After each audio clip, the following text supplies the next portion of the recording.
All right, here we are, TRIAD Radio, December 20th, 2023. I am your host, Pick. Along with me tonight is Marcus. I just rubbed one out to Rue McClanahan Welch. Marcus, how you doing today? Well, I'm good, man. You know, when the urge strikes, you have to take advantage. And that's all I've got to say. I'm only flesh and blood. I'm just a man. And so sorry about that. If I'm a little out of breath, you'll have to excuse me. It was an intense Rue McClanahan session. Well, I think I can speak for everyone when I say we want to thank you for being our friend here tonight.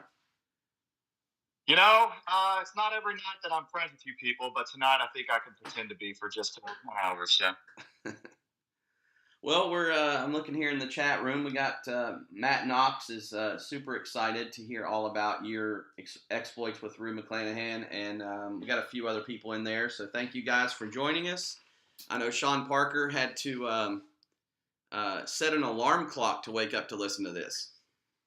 He's crazy. Yeah, that's Destination Radio right here. First time ever I've had that happen, I think. Yeah, I love Parker. He's a good guy. I hate that I'm going to have to rip his role play apart here in a minute. Yeah, we might ought to just skip that and just tell him, like, get good, son, you know? Do the whole Bobby looks good? It's fine. I like to pick base. Okay, all right. All right. Well, do you do anything fun today? Nah, man. I've been sick for the last 2 or 3 days, and, real estate is dead. And all the acting's off until the New Year. So I'm basically unemployed for the next 2 weeks. So that's why I'm doing all these CD pieces and I'm all over Twitter because, man, I'm playing Zelda. I don't know, man. I don't drink anymore. So I'm just kind of trying to find ways to kill time. So sorry for bugging everybody with so much of my EFED work the last week. But that's how it's going to be for the next couple of weeks. So. Yeah, not to be too nerdy here, and you know our listeners out there probably care zero about this, but I am always interested. So we've got the interest rates on homes are actually going down right now, right? Mm-hmm, yeah. So what do you anticipate like that? Is that going to mean that house prices are going to come up? I mean, that's kind of like the consensus I've been seeing is like the prices were going down for a while because the rates were so crazy. Well, they're trying to push the market. It's kind of got stagnant because the prices of homes elevated to a certain level where people just quit paying for them. Like it just got to a point where people are also a little anxious right now because everybody is of the opinion that there's a crash is coming, a recession is coming.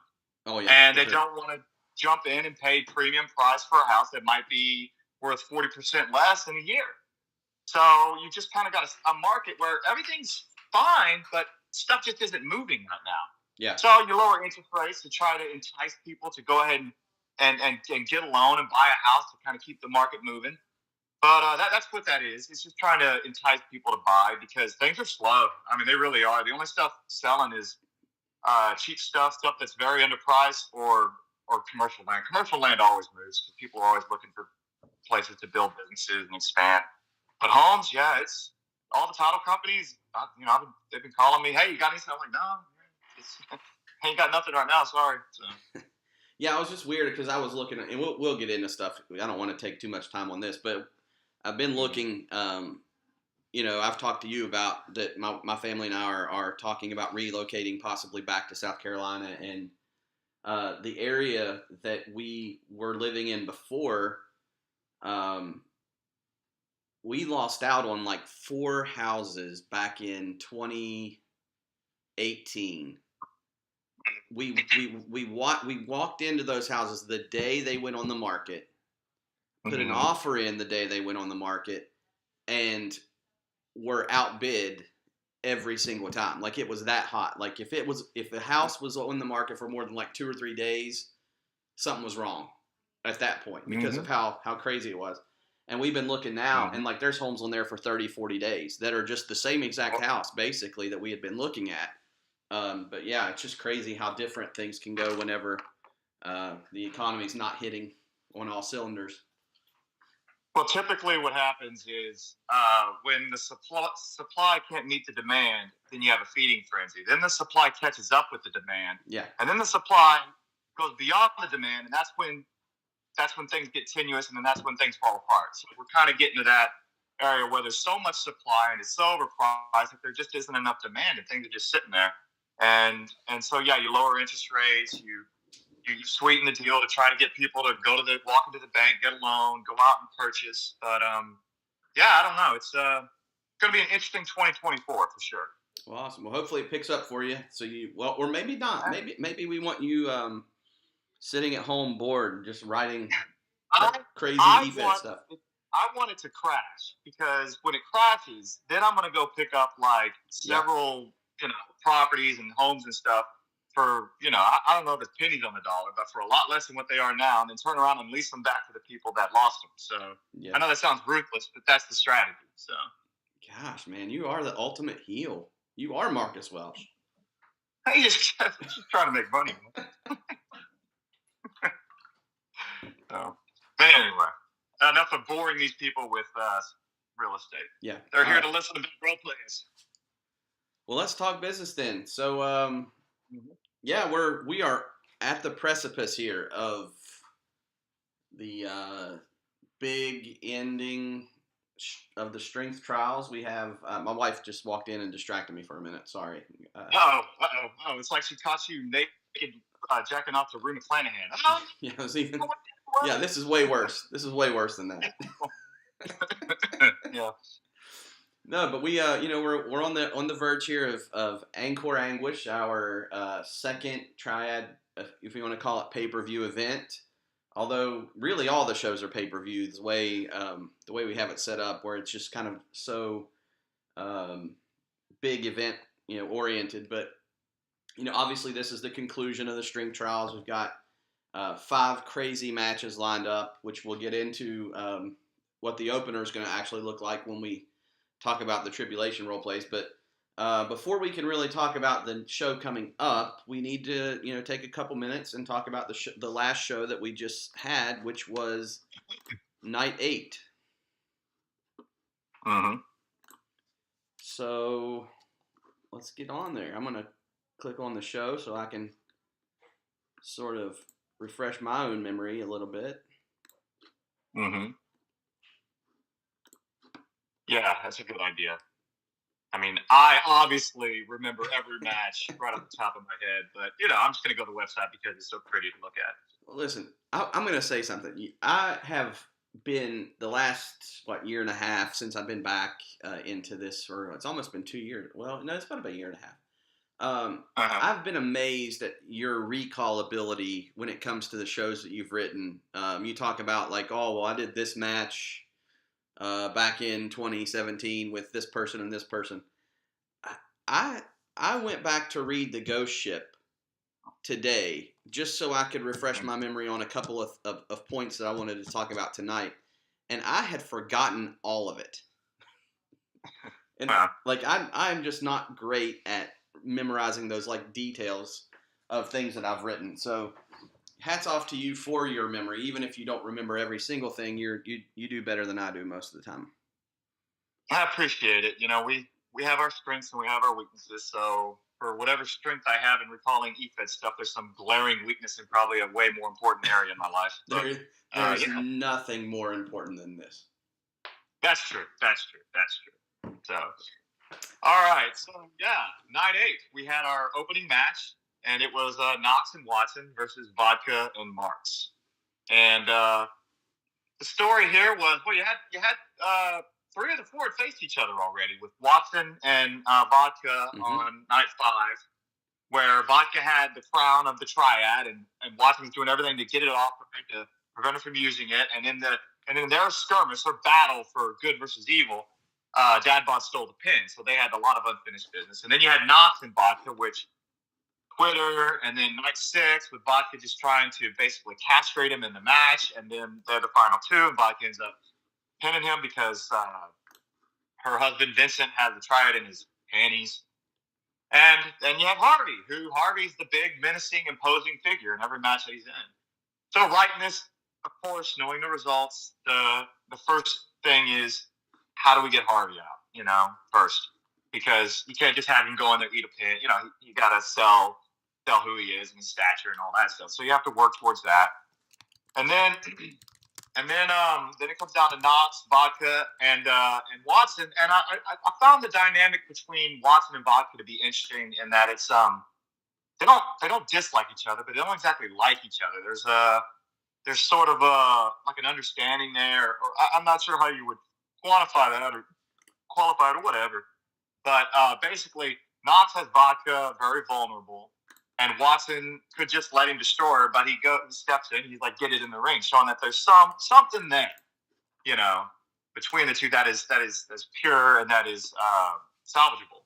And then they get back in the ring, and then this ends up costing Knox, and he ends up losing, and then it's Watson and Vodka, and back forth. And one story I wanted to tell on this, because Vodka told me no suggestions, just do my thing. Yeah. I thought it would be neat to have her come out without the triad and to show her strength without the triad, since she's going to the main event, and have her overcome the odds without the help of that, magical piece of history. So she's beat up, she's worn down, she's going through a lot, and Watson's got her, but then she reverses the avalanche follow-away slam from the top rope into the screwdriver, and gets the win. And it was a really fun match to write. The role plays were great for this one. I felt all four of them did a good job. Harvey, I thought, did his best role play of the trials. Mm-hmm. And it was fun to write. I really, it's good. Knox with another tough loss. He keeps doing well. He just keeps running up against. It's just tough, man. It's just tough. What can you say? But yeah, it was a good match. Good opening. Yeah, that was like the hardest thing. And when we're just grading the two of us versus three, I guess in some ways, I don't want to say this. The scores are being skewed, because it's not like Bobby was just the continuous like, I'm going to give everybody a 2 so that the scores come down. But like, yeah, I did feel like as we were looking at these scores that they just continue to get higher and higher. And part of that is obviously the talent level that we're dealing with. Everybody's getting feedback. When you unless you just are just defiant and want to do your own thing, if you take feedback from somebody who's telling you what they want and you do that, you're going to improve. And then the question just becomes, if everybody's improving at the exact same time, who's improving the most, or who had maybe the most ground to make up? And in a lot of cases, that's really where it comes down to, because like you said, everybody in this match probably put forth their best work of the trials, but it was against everybody else's best work, Mm-hmm. And that's a tough, I don't know what would be harder. We kind of talked about this, but like, I don't know what would be harder. Somebody basically telling me the whole thing sucked and like I was nowhere close to winning, or like what we've had to tell some people, which is like, man, it was like 0.02 points away mm-hmm. when we averaged. Like, I don't know which one's harder to hear, because, if it really sucked, well, you can just throw it all away and start over. But the feedback of, you lose, and then the feedback is, man, that was awesome, keep doing it. Like, how do you deal with that? I mean, it's tough. I think what I would tell people, like Watson asked a really good question, and it was, how far am I from vodka? Mm-hmm. And I just kind of thought about that, and I thought, well, when I think of vodka writing and I think of Watson's writing, what separates it? And then I gave Watson my answer. I think if you're in a situation where you keep, people are like, you're doing great, you're just still about, I think you need to look at the feedback, and I think you need to not ignore, but okay, that's good, that's the positive stuff, and just really read the negative stuff and take in that negative mm-hmm. there and keep that in your head, and don't necessarily try to avoid it, but try to fix it, try to turn it around.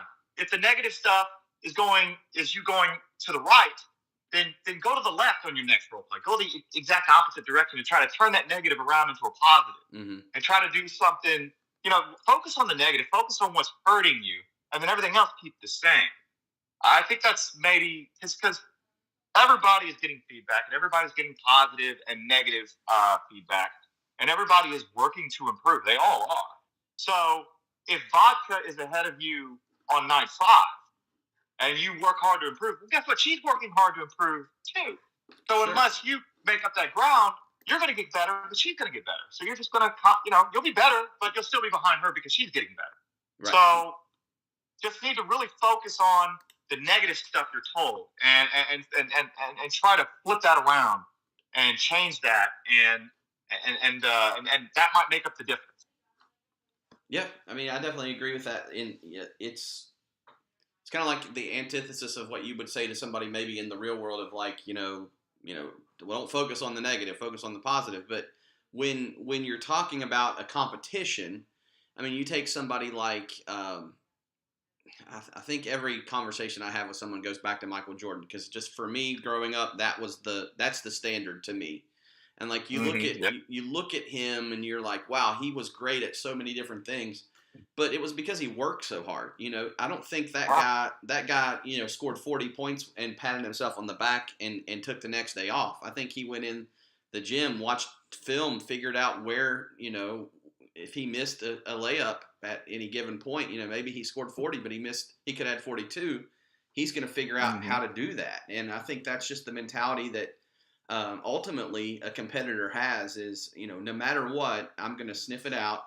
Some conversations I've had with Alias are kind of along the same lines where, he's continuing to get scores in the same arena, which are winning him matches. But he's not seeing his name at the top of the top 5 role plays of the week, And so, he's still winning matches. He's still in the main event. But his question is, how do I score what those people are scoring? And the thing is week in and week out, he's one of the most consistent that we've had. But it's just that some weeks somebody else stepped up and went above. And then the next week, maybe somebody else did.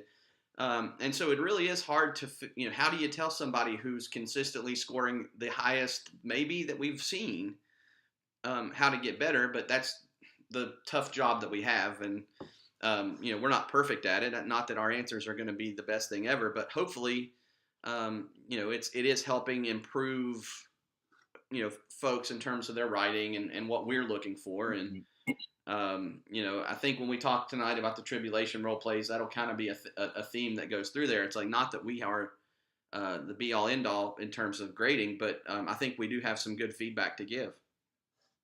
Yeah, I think so. And to kind of echo what you just said, when it comes to acting, I'll do a scene and I'll get my feedback and it'll be good, good, good. Breathing was a little off. I'm like, breathing was off. Yeah.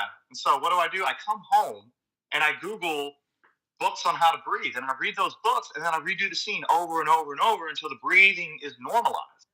And that's what I focus on. I don't focus on the good stuff. I'm like, okay, that's cool. I got that down. Now I need to focus on what kept me from, having, what would help me back.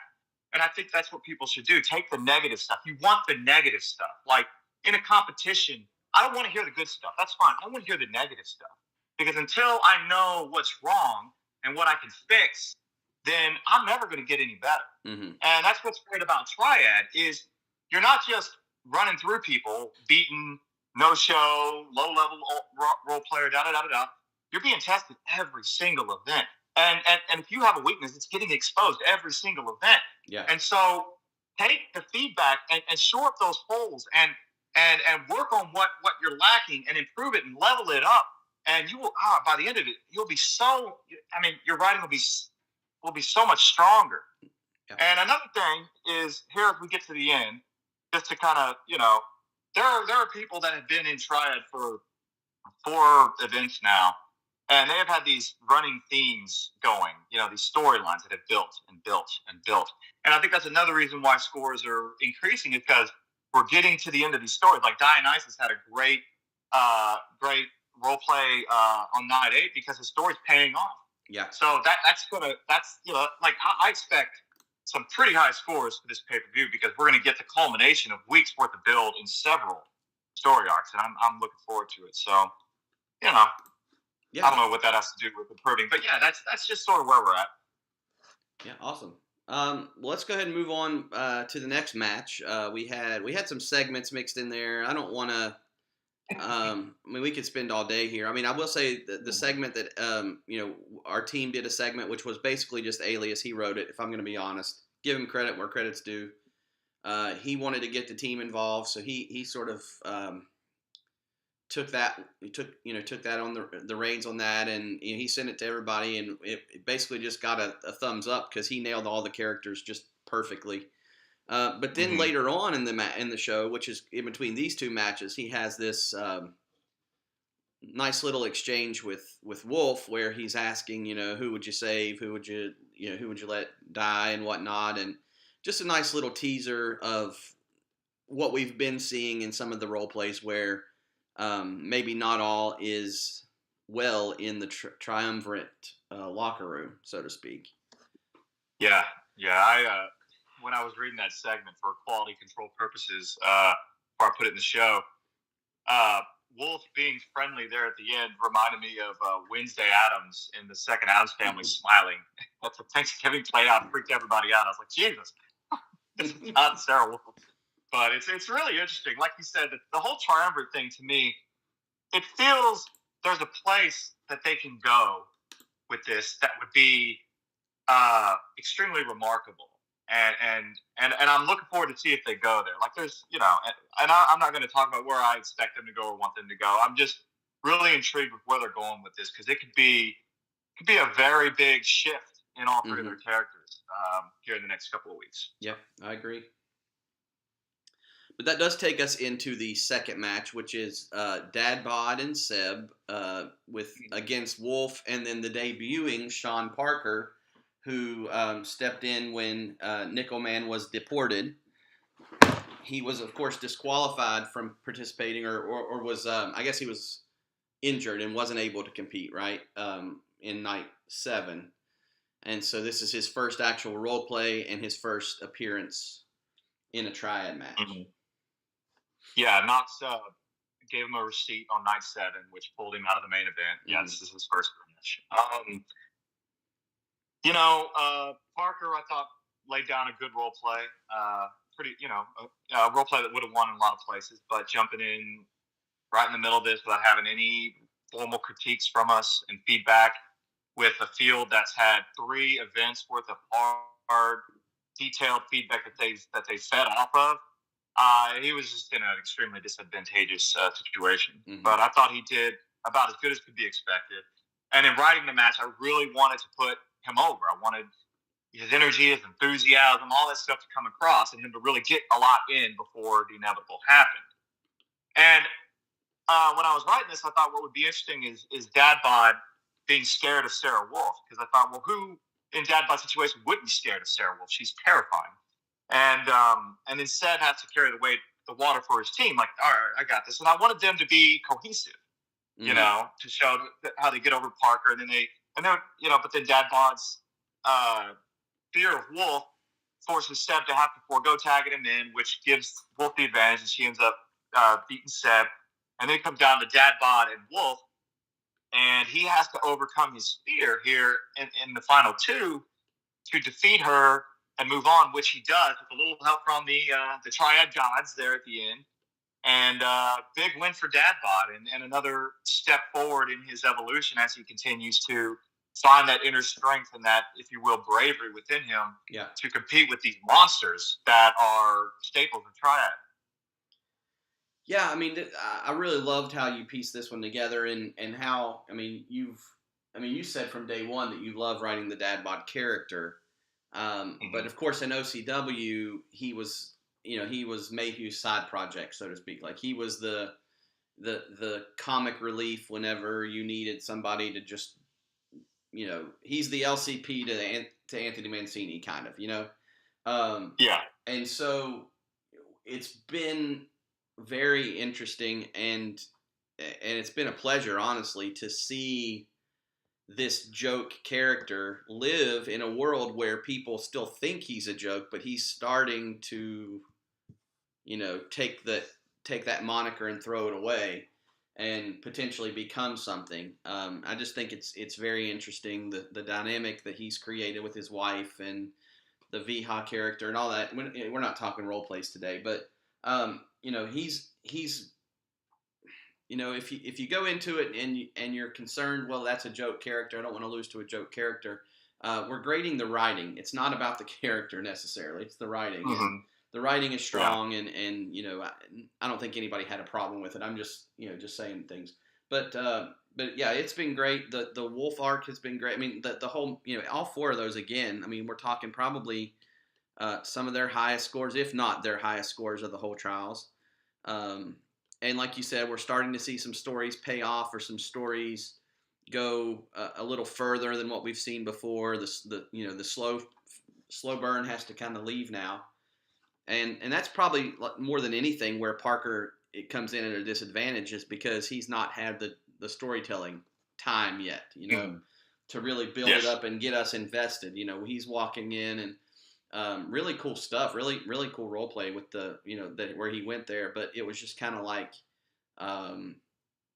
his first role play, and night one is always the hardest to get the feedback for, and then you improve after you get it. So I think he's going to do really well. I mean, he's put himself in a position where he's going to compete multiple times, I think, in the next show. So hopefully we'll see a lot of improvement there, and see where he goes with his story. Mm-hmm. Yeah, what's happening with Dad Bod was kind of what I hoped would happen with America in the first season, where comes in as a joke, gets his footing, gets a story going, and then develops and evolves into a legitimate character. Mm-hmm. And unfortunately, America just never could find his way competitively. But Dad Bod has, and he's growing and he's growing and he's turning into a legitimate character. And I will say, like you said, people look at the Dad Bod character and they're surprised at his success. And I think that's a testament to, or detriment maybe, to how some feds operate, where some feds would not even put over a guy like Dad Bod, no matter how good the writing is. They'd be like, oh, realistically, Dad Bod wouldn't beat this guy. And it's like, well, are we talking like your IC realism, or are we talking OC realism? Because you got to grade these role plays if you're a role play fed, man. You got to be fair. I don't care if it's a clown. If it's a clown and it's facing King Kong Bundy, and the clown writes a better role play, the clown beats King Kong Bundy. That's how a competitive role play fed works. And I don't care about the aesthetics or anything like that. I had Willie Nelson winning matches in OCW because fucking Bifford just like to screw with people. But yeah, I mean, I think that just goes in a lot of places. Just kind of, we'll screw over comedy characters or new characters or rookie characters in favor of characters that are maybe more intimidating or have better stories or whatever. But yeah, anyway. Also, I do want to give a shout out to Wolf. I really liked Sarah Wolf's role play this week. Mm-hmm. I thought the bit they did with the dress, where the girl puts on was it a homecoming or a prom dress? Yeah. And how pretty she felt in it. That hit me, because I have two little sisters, and I can recall those moments and how special that is. And then when she finds out Wolf's just using her, I thought that was some extremely emotional writing, and I really enjoyed it. I thought it was a really, really impactful bit of storytelling that Wolf did, and I just wanted to give him the props here on the radio. Yeah, I love. I mean, we talked about it with Cortez last week, where just that real raw moment between two people who know each other. That's hard to do and hard to pull off, and when it does, you reward people for that. And I agree. I think that was a fantastic moment, and like I said, it's just the evolution in the characters in general. If I'm being honest and open, I am still less concerned with the newer characters that are being presented, because I just don't know the background enough of them. I'm still more focused on the main triumvirate. So there may be some time that needs to be there before I could really see myself invested in those others. But for what they're putting out, the Wolf was great this week. They all were. They're all fantastic. Yeah, they were. Just really good stuff, and I'm seeing the story, kind of weaving its way in and out of each individual role play, to the point where when I write my initial feedback, I'll mention something in my own feedback about how, well, they were talking about, it was the one role play where it was a flashback and two of them were arguing, and then the next role play, it was completely ignored. But then I realized it was somebody else's. It wasn't theirs because of how the stories have been woven together so seamlessly. I'm expecting Vodka to write something that Wolf actually writes, so that's kind of been an interesting thing. Yes. But and that's the thing with that team dynamic, and people can argue whether that was the right way to go or not. But ultimately, we wanted to have more people involved, and the easiest way to do that is to add a fourth team. Maybe we should have done the draft with 4 teams instead of just 3. But I think the way that the Bravery Trials ended, with the Triumvirate essentially winning everything, it only made sense that they would essentially be the antagonists for round 2. And that like everyone else is just trying to play catch up. And that's kind of where we're at. And looking forward to seeing if they can fend everyone off, or if Team Welsh or long shot Team Pick can secure a victory here. Yeah. The triumvirate inclusion, it certainly had its reviews when it happened, but every good story needs a great bad guy, a great antagonist, and it set them up as the antagonists throughout the trials. Now, I don't know if we've hit that as hard as we could, because there were times I think when I pushed hard into that and I would get some sort of blowback, like, well, we don't want to be, and it's like, all right, well, I don't know. But to me, the whole vibe has been the other 3 teams trying to keep Triumvirate from winning these trials. And that's been the overlying arc or whatever, story arc.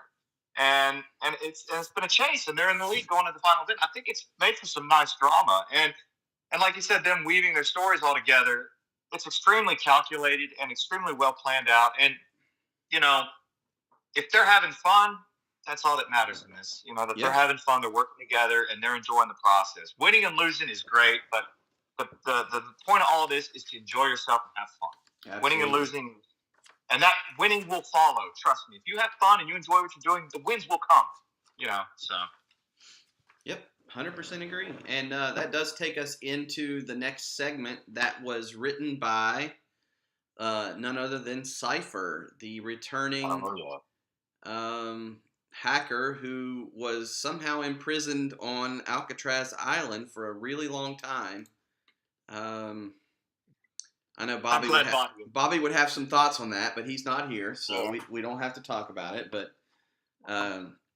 anyway, it's not a prison anymore, so it's kind of hard to be there. But anyway, he's here to call me out, or pick out, I should say, the character, and running down their time in OCW and how he's whining because I took over for him when he got thrown in jail, and it's not fair that I became the champion and all that sort of stuff. Just good heel work, really. I mean, just real strong writing.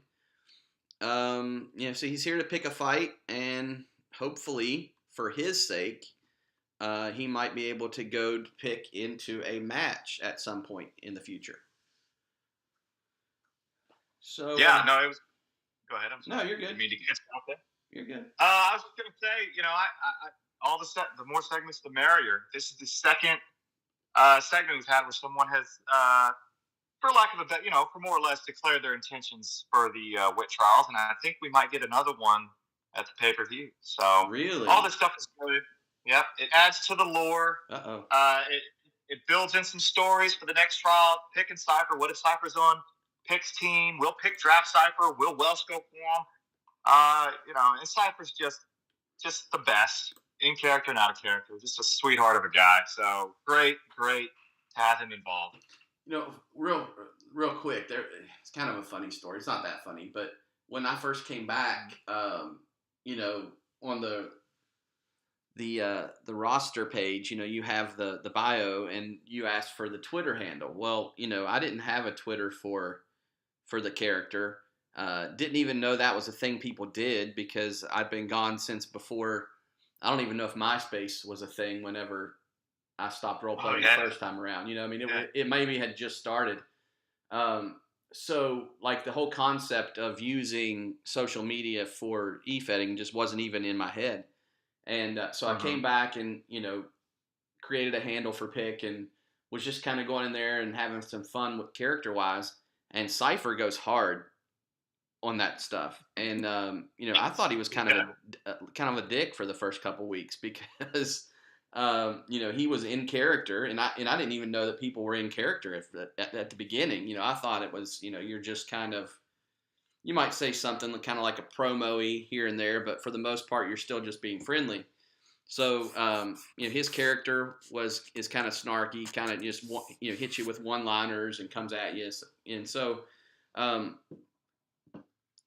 then he gets in Discord, and like you said, he's like just a wonderful guy to talk to. Just likes to joke around and goof off, and so that it's kind of a cool thing to see him, healthy and ready to get back into things, and that he wanted to come give Triad a try. I think is great.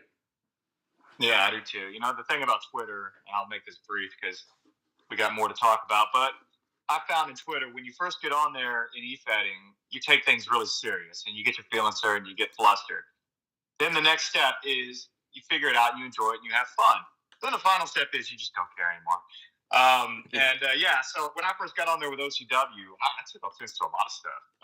I'd get fights because I'm like, why are you being such a dick? But that's just how the quick game is. You learn. But yeah, good to have you. So. All right, yeah, so really good stuff.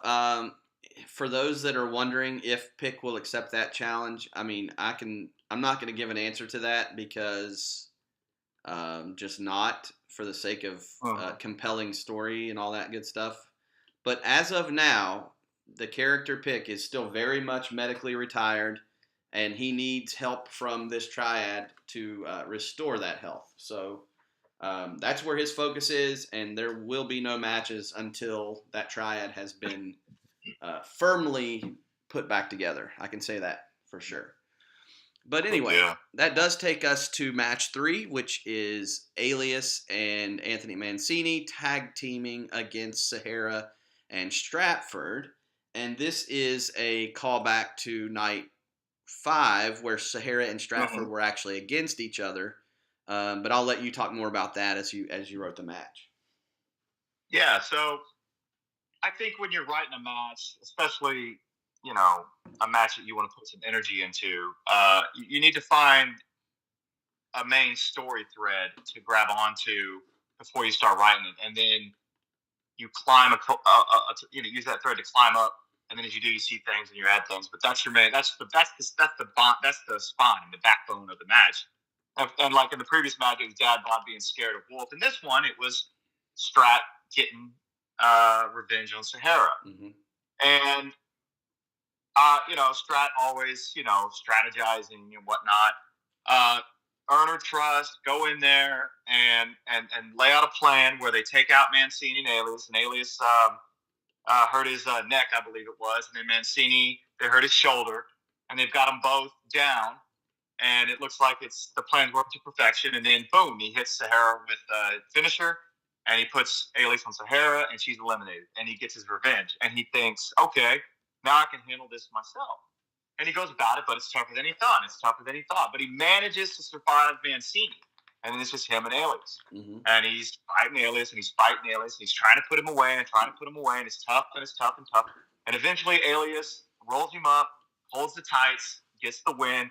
And Strat, being so eager, maybe jumping the gun a little bit, to make sure he bits Sahara before she bit him again, ends up costing himself in the end. Had he rode with Sahara just a little bit longer, probably would have won the match. Yeah. But because of his being stuck on what happened on night 5, and once again, maybe miscalculating things just a little bit, cost him in the end, which is a running theme for him, and I'm interested to see how that plays off in his role play coming up for the pay-per-view. So that's what went into this match.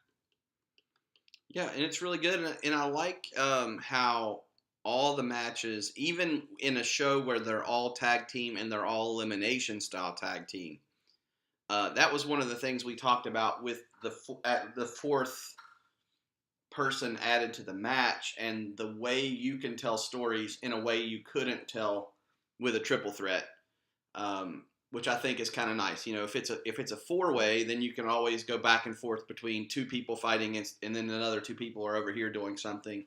And in a case like this, where it's tag team and it's elimination style tag team, there's just so many ways you can go. like for example, in this particular match, a teammate choosing to essentially eliminate his partner for spite, Mm-hmm. and knowing that could potentially end up putting them in a position to lose the match or at least not get full points. Just interesting dynamic that these characters can take and use and do whatever they want with, but I just appreciate that we have that luxury to vary things a little bit like that. Mm-hmm. Yeah, and it makes it a lot easier when you have such tremendous writers. I mean, I couldn't do half the things I do with Stratford or feel comfortable doing them or feel inspired to do them with Stratford if it wasn't for the handler Mm-hmm. and the work and the energy he puts into his character and his work. I mean, Yep. he's got such a detailed, nuanced, interesting character that I've always got ideas when I write his match. Yep, agree, 100%. And then that does take us into a short segment from Cat Cortez, just talking about really wanting to go into the Illuminatus, and the knee injury has obviously been a hurdle that's and a theme throughout the course of the strength trials. But so far, anyway, the character has been able to find a way to overcome. So. Mm-hmm. We'll see if that continues on in the match, which features Spencer Adams and Dionysus tag teaming against Johnny Bacchus and, of course, Cat Cortez. Mm-hmm. Well, about the segment, they got that to me pretty late, and this is what I love about Cat's handler. He sends it to me, and he says, "I think it's garbage, but go ahead." And I read, I was like, "That's really good." Like, the guy he doesn't, I don't think, realize how good he is. He's so humble.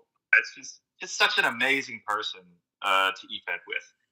But yeah, the match itself, this was easy. This was the three brothers from Action Wrestling that have been exiled, for lack of a better term, because they had the audacity to leave, and then all the pissgate and everything that happened.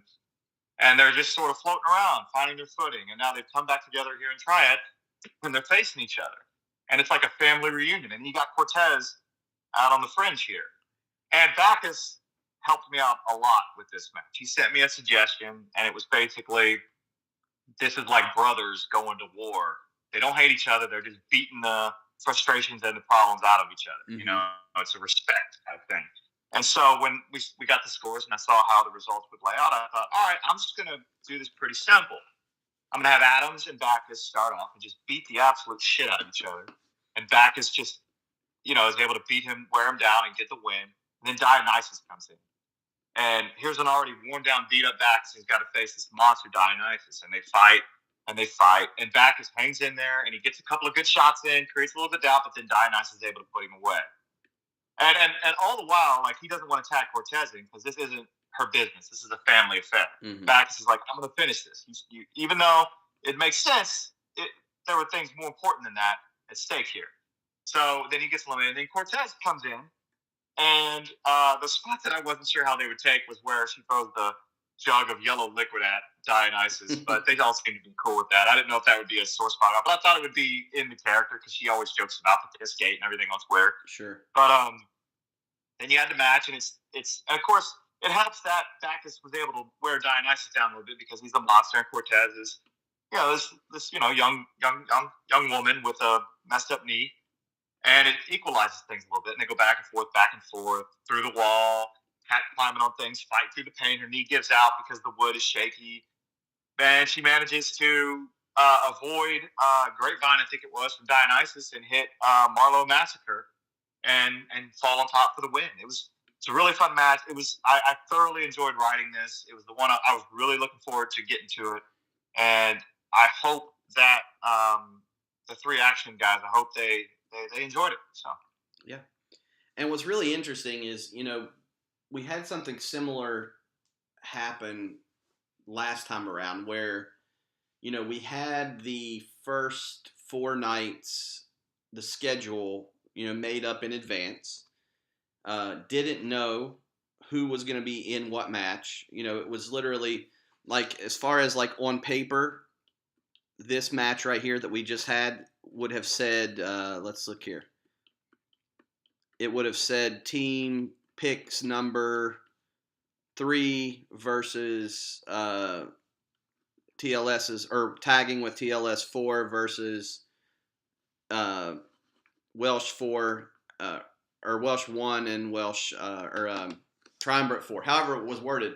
And then we just fill in the names after they're drafted.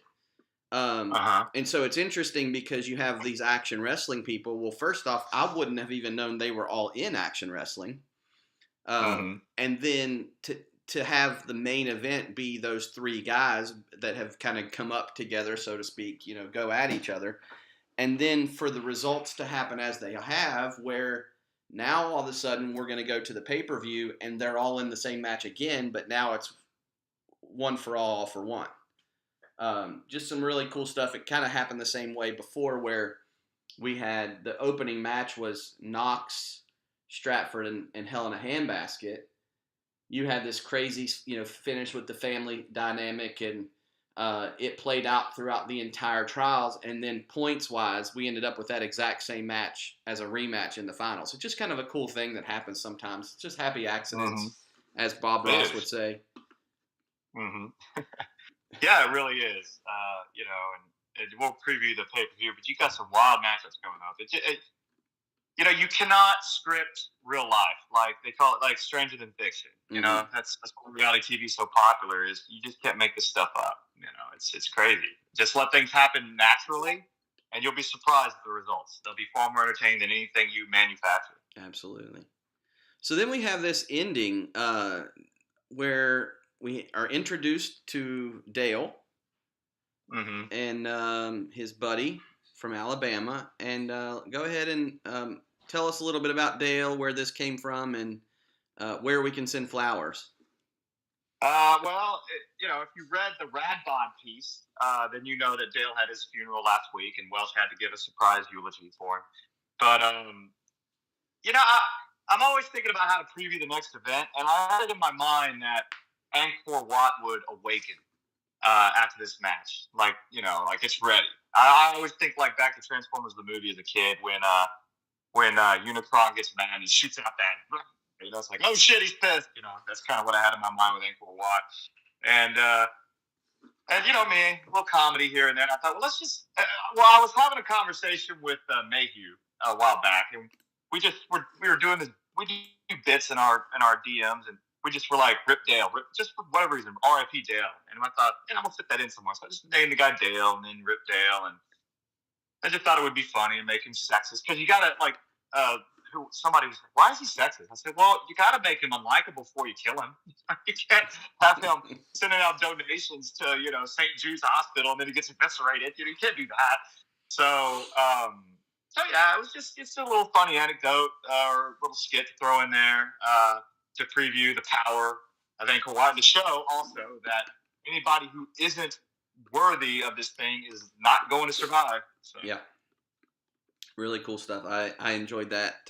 Always enjoyed the funny little things that happen along the way, and just as funny because I hadn't seen the show yet. I think I saw somebody post a review before I was able to read it, and they had said something at the end like "R.I.P. Dale" or something like that, and of course, being from I guess what most people would call the South, I just think of Dale Earnhardt.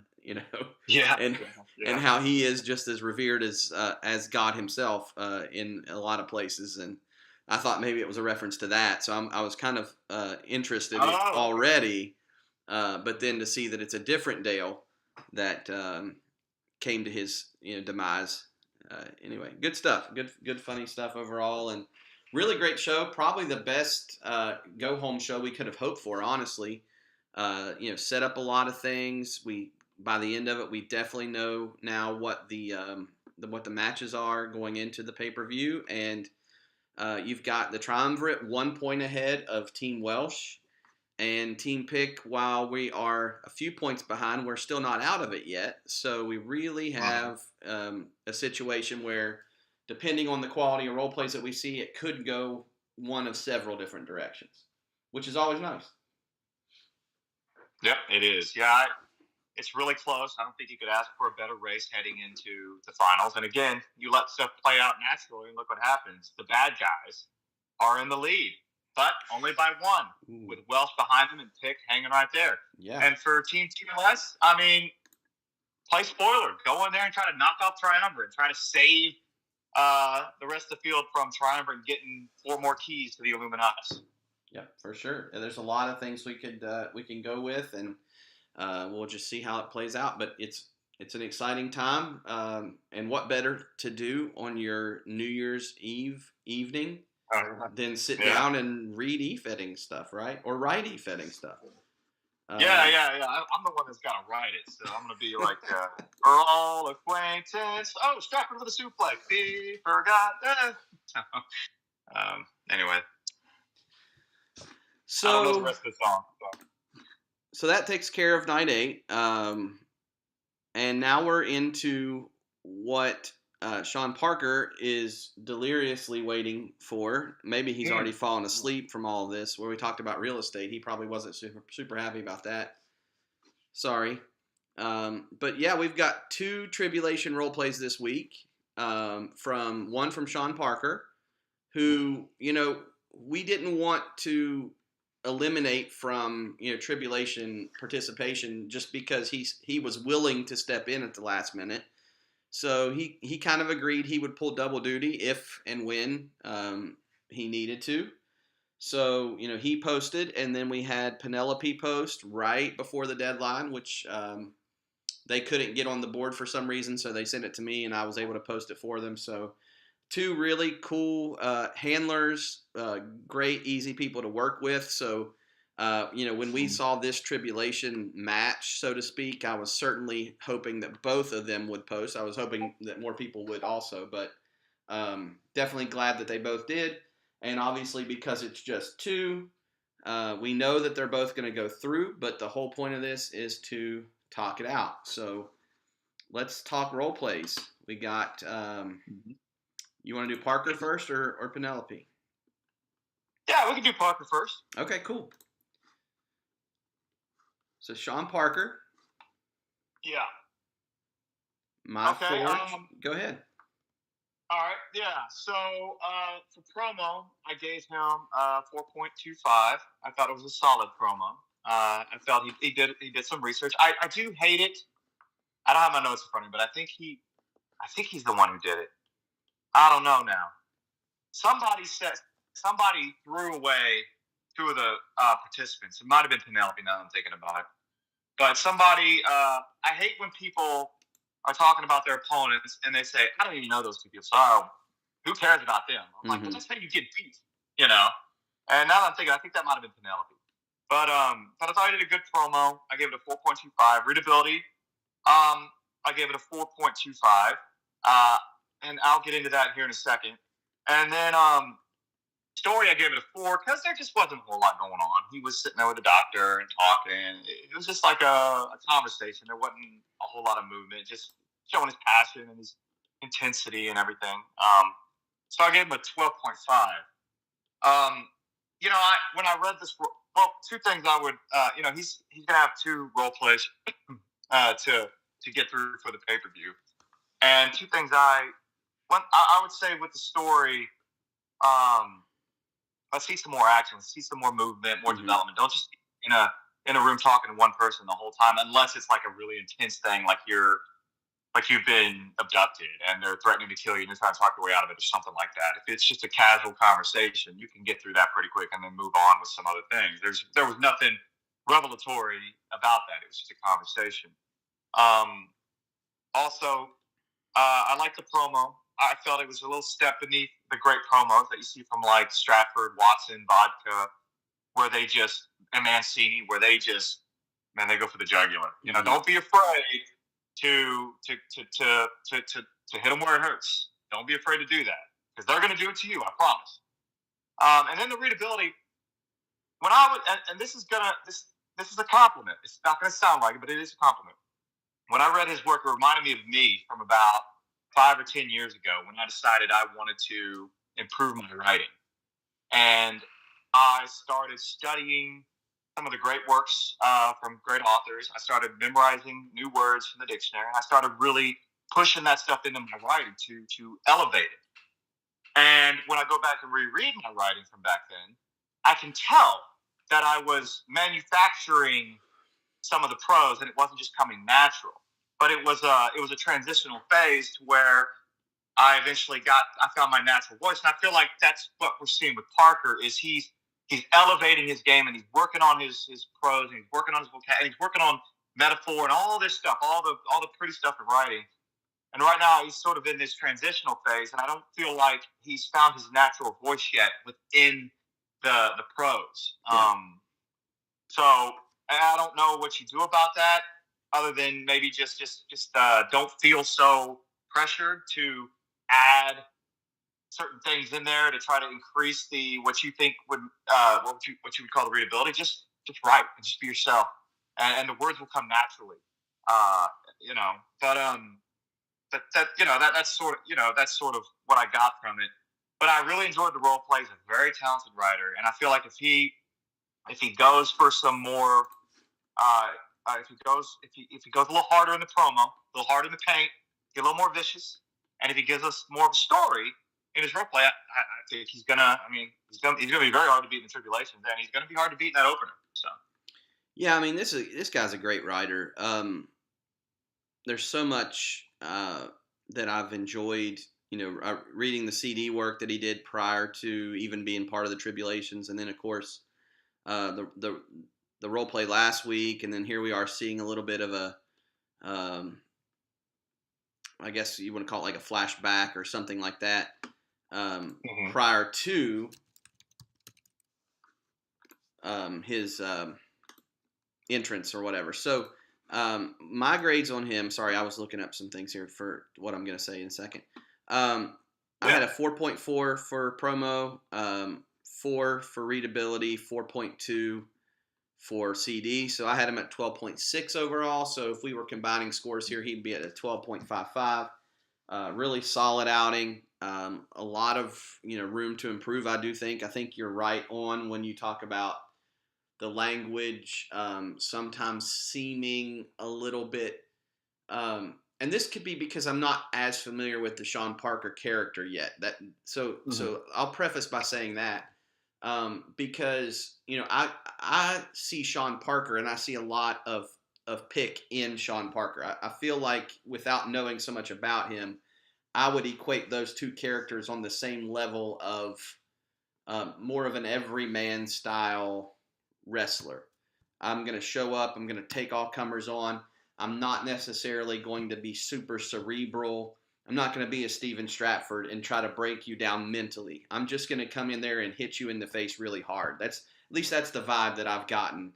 And and so when you do see the writing, and the bigger words that are on display, it kind of it contradicts that in a way. Not to say that you can't. Not to say that Pick never waxed poetically or that I never tried to set a scene with a little bit more oomph than maybe what I normally would. But it is okay. You see dad bod. We talked about dad bod earlier, but it's okay to set a setting just by talking.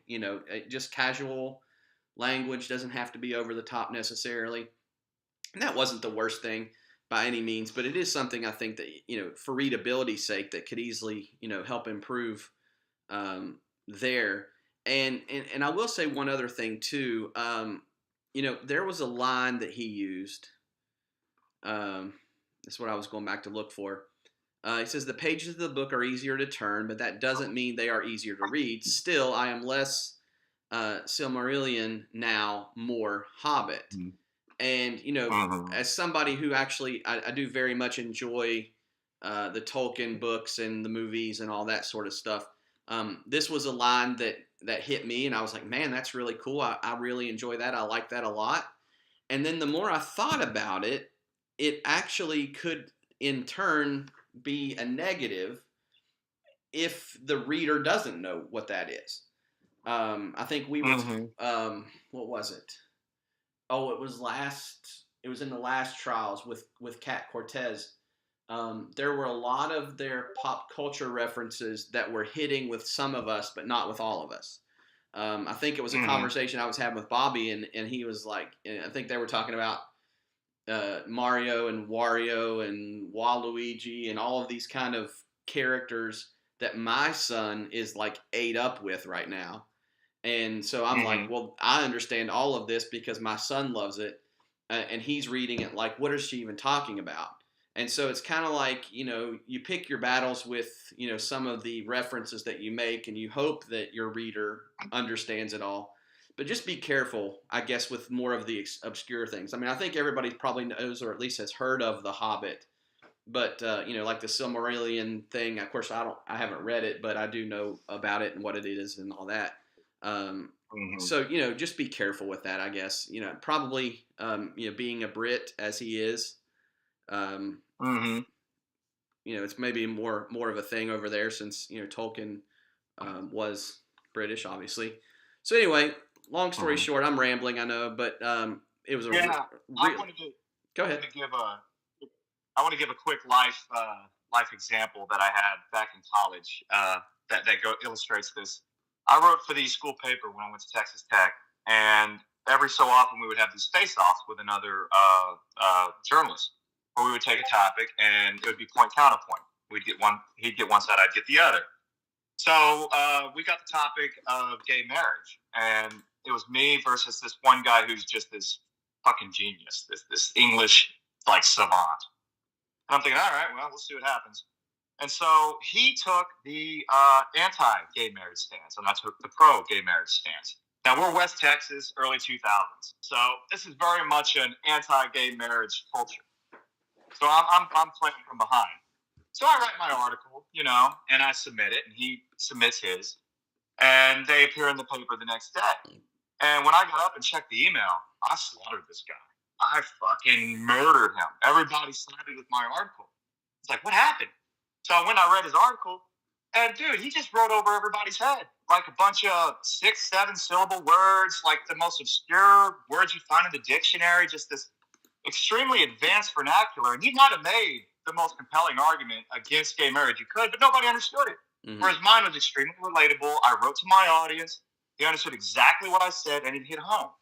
And that taught me that, you can know every word in the dictionary, but if you don't know how to get those words across to your audience, it's completely ineffective. And I always hate using her as an example because it sounds like I'm always kissing her ass, but she's just a great example, and that's vodka. Vodka is probably one of, if not the smartest person in Triad. Go read her writing. There's nothing like overly sophisticated about it, but it's her voice. Yeah. And everybody who reads it can understand it and can relate to it. She knows how to relate to human beings, and I think she's just a great case study in how to write to an audience. She's tremendous, and it's something you learn as you continue to write for people and you get quality feedback. You learn what writing to an audience is versus writing to yourself. Yeah, for sure. And I think that's probably the best point of all. And maybe the best point, and if you talked to some of the people who've been involved with us that maybe didn't know us before, I think that would probably be something you would hear for them, like maybe a Stratford, or even more recently, a Bacchus or Adams or somebody like that, where we are not teaching you necessarily to be better writers, but we're teaching you how to write something that we would enjoy more. And I think maybe that's the best takeaway for the feedback, is to not look at it as us telling you what you're writing is not good. It's us telling you what you're writing is not what we want to read, or at least these are the ways you could make it something that we want to read more. Maybe is a better way to say it, because I've not read anything that I don't enjoy. But there are things that I feel like, wow, it's like watching, like I'm a big Star Wars guy, and everybody watches a Star Wars movie and either hates it or loves it, and if you hate it, it's just because you think you could have written it better. I mean, at the end of the day, that's what it comes down to. Well, you should have done this instead of this, and and all that, and it's because you're the audience and you know what you would like better. And the hard thing for somebody like a J.J. Abrams is trying to write a story that 100 million people will like, versus, here in Triad, you just have to write to where 2 people like it. So not nearly as difficult to do, but it is still a challenge to write something you enjoy that's true to your character, but at the same time you're going to bend a little bit because your audience needs to relate, and that's where we're at here. So it was a really strong role play. 12.8. Hold on, what was it? 12 point.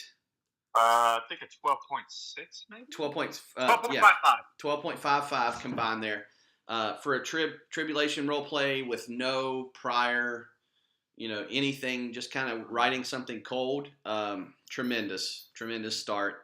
The only negative for Sean Parker now is that he has to write 2 role plays. So he's making up for the weeks that he wasn't originally in. Mm-hmm.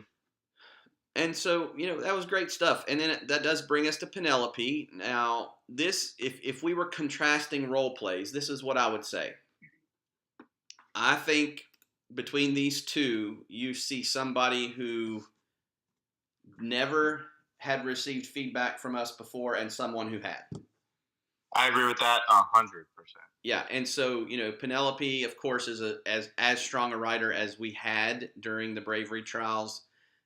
Was really, in some ways, storyline wise, I think, did we have them tied with Cortez, and then we sort of gimmicked it to where Cortez would go on to the finals.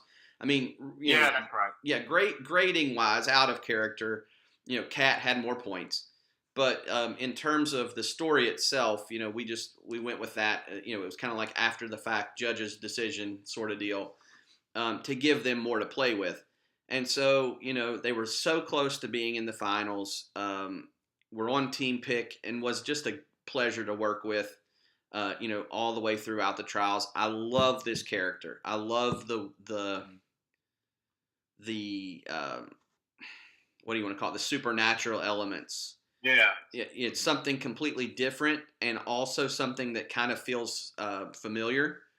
And so, and they're always great to write and to work with. And this role play was very strong. In both of them, I will say, I really enjoyed the departure from the Void promo. I like promos that are in the Void. I think they work. But in both of these, it was more conversational. And a lot of times when things are conversational like that, it can, the monotony can be, broken a little bit. So I did appreciate that. I gave them a 4.1 for promo. I did think it could have hit a little bit harder. But in terms of the, hitting the high points, and you're in a match with people you don't even, necessarily know, it's hard. You don't even know if they're going to role play. So there's really not a whole lot to feed off of there. Readability, I put on a 4.1. I thought it was really well done. Even though it is, has the supernatural elements, it does sort of come off as just one big conversation, even though, that she's bouncing between conversations, but it is still just conversation. And then, of course, for CD, I had it down as a 4.6. I really enjoy the CD work here, going through this imaginary door, that it wasn't even her choice to even go after the triad. I thought that was kind of a neat thing to bring in. And there's a lot of angst there, a lot of bitterness towards Pick, who she feels like maybe turned his back on her and allowed Cortez to go on. I appreciated that it wasn't just thrown away, that we're going to bring this back, and this is still going to be part of this character moving forward. And so just really strong work overall. So I had it as 12.8, slightly ahead of Parker at 12.6 for me, but still both were very strong. I can't imagine if other people would have role played that at least one of them, if not both, would have still probably advanced. I mean, these were both really strong. Mm-hmm. Yeah, I gave the promo a 4.25. I think Penelope was the one who just dismissed 2 of the opponents, like Riggs. I think they completely dismissed, and I can't remember the other one. And I just thought that's just cheap and lazy. And to me, that's going to get an automatic deduction. Anybody who does that. So if you're listening to this, do not just dismiss somebody in your match, because you're going to get a deduction from me. Because I'd rather you just not mention them than to just dismiss them. Yeah. But and then readability of 4.25. There was some technical stuff that could be cleaned up here and there, but as far as enjoyment, I mean, it read quick. It was enjoyable, and I got through it really fast. I enjoyed it a lot more than I thought I would going into it. And then story, I gave it a 4.5 for a total of 13. I think what you said is 100% correct. Penelope went through a season of TRIAD, and it shows. And I felt this was one of, if not the best Penelope. I think this is the best Penelope roleplay I've read, because I think sometimes in the first season, Penelope would sort of drift away from the characteristics that made that character unique, and would drift into stereotypical relationship with Gina, stuff you get from anybody could write that stuff. There's nothing special about that stuff. And I felt like that's where she would kind of lose her footing. She'd step out of what was interesting and step into the mundane.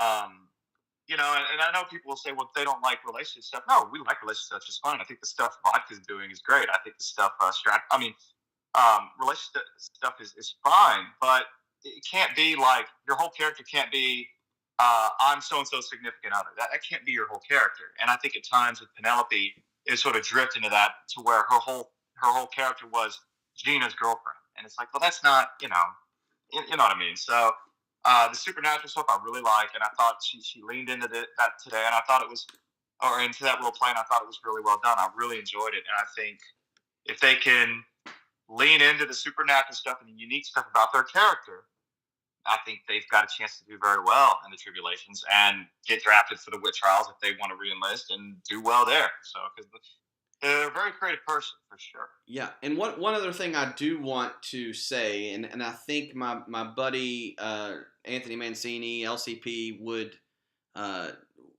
hate me forever if I did not make this point, because we harp on him a lot on this. There were a lot of switching in and out of tenses in this role play. Mm-hmm. Going from past tense to present tense to back to past tense.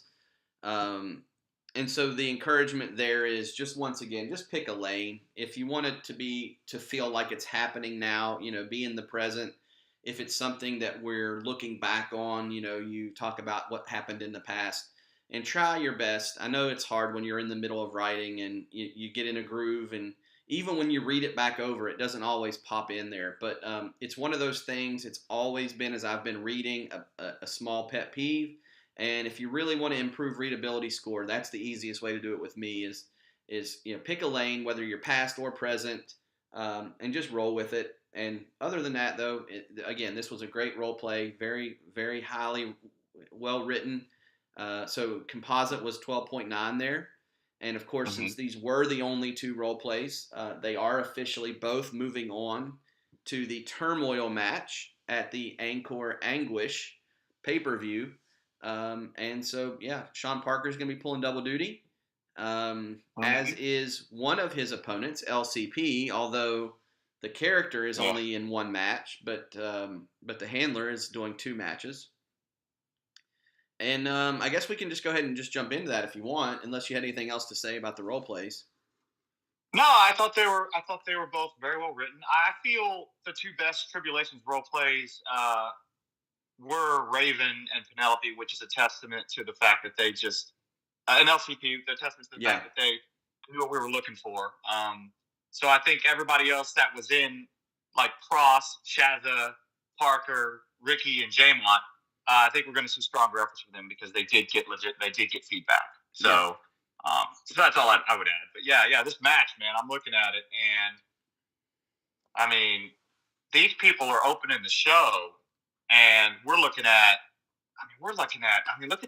this talent. I mean, these are main eventers. It's crazy. It's insane to have these people are just fighting for a spot in the next trials too. It's insane just how. And I really want to credit these handlers, because they could have just said screw it. Because trust me, a couple people did.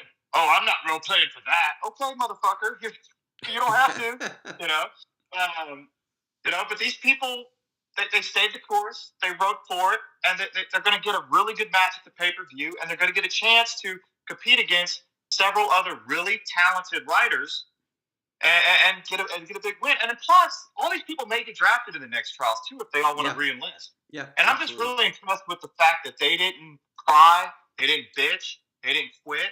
They came back, they posted, and they're going to get rewarded for it. Even if they don't win, you get rewarded for this effort all the time in life. Don't ever quit and be a baby. Fight through it and come back and try to earn your spot. I mean, I just I have a lot of respect for the people who showed up and role played for this. Yeah, 100%. And I mean, when you think about, the whole point of going to 4 teams was we wanted more people to be involved. And then even though we had already made the decision for 4 teams, then we look at the enlistments, and it was like 36 or 37 handlers had enlisted for this trial. And we're thinking, gosh, we're expanding to 16, and we're still going to have to say no to 21 people. Was just ridiculous. And so we came up with this idea as a way to, reward you for your effort, for taking the time to want to be part of this, encourage CD work and all that. And, we had 9 role plays, which, I mean, you can look at it and say, well, you had 21 people and only 9 people role played. Well, these are people who weren't booked. This was more of an invitational than anything. And, we had people on Twitter or message us and complain that we put their picture on that banner or whatever. But I mean, like, hey, you enlisted, you gave us permission to essentially say at one point or another you wanted to be part of this, and so don't role play. We didn't talk about you. We didn't bring you up or anything like that. I think it's a little silly that if you're, a picture that you don't even own shows up on Twitter and you get mad about it. It's a little ridiculous, but whatever. You didn't spend time making the graphic, so get over it. But anyway, that's a heel pick for a minute. I'll get back to being nice.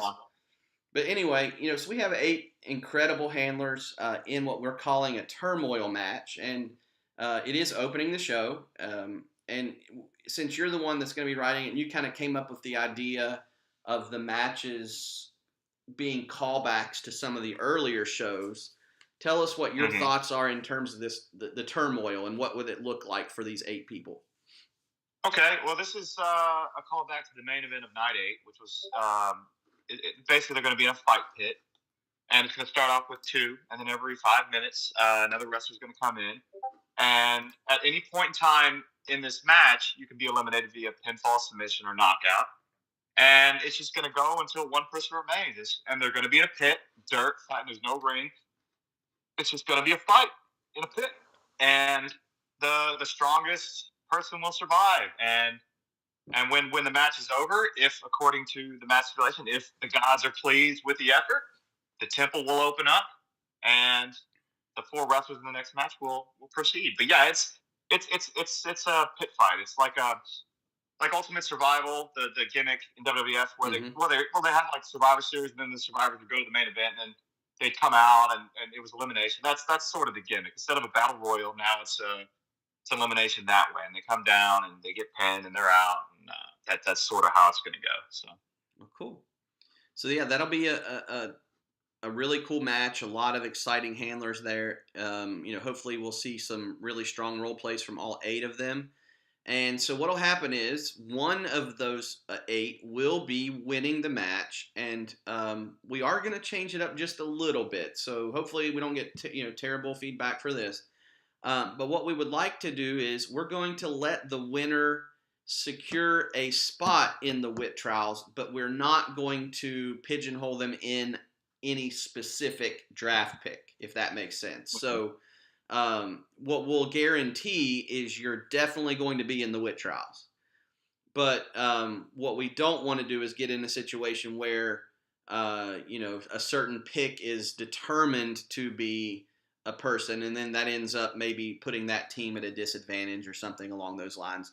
So just, bear with us with that. We will 100% honor our word on this. You are going to get into the WIT trials for sure.